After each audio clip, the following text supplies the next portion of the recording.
South Africa has announced the lifting of COVID-19 restrictions 2 years after they were imposed in order to curb the spread of the virus. In a televised address, President Cyril Ramaphosa said the national state of disaster has ended. 750 days, our country, South Africa, has been in a national state of disaster. This is an extraordinary situation that is unprecedented in our country's history. The declaration of a state of disaster was a response to a global health crisis that posed a grave threat to the lives and the well-being of our people.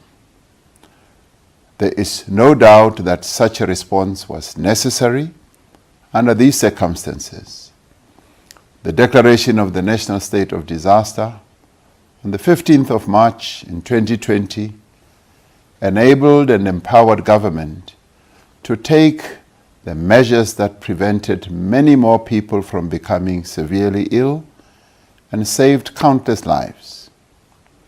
These measures were effective in slowing down the rate of infection, easing pressure on our hospitals, and providing the time we needed to develop the infrastructure, resources, and capacity to manage a large number of people who became ill as a result of COVID-19.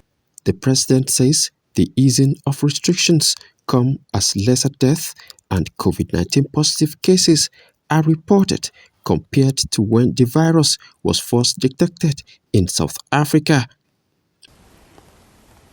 All these measures were necessary not only to respond to the devastating effects of the pandemic on human health, but also to limit the great cost to society and to our economy. This is precisely the purpose for which a state of disaster is intended: to enable an effective disaster response and management that saves lives. However, in the context of a free and open democratic society, the additional powers that a state of disaster provides are temporary and limited.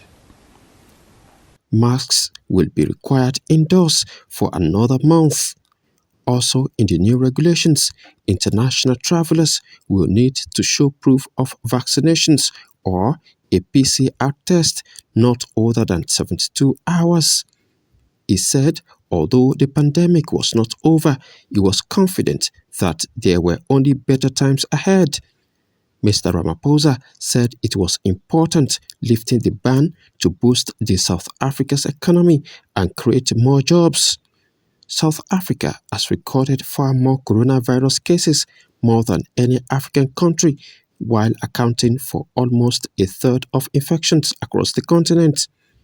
It has officially registered over 3 million infections and more than 100,000 fatalities. Kamil Sadiq, reporting for CBA TV.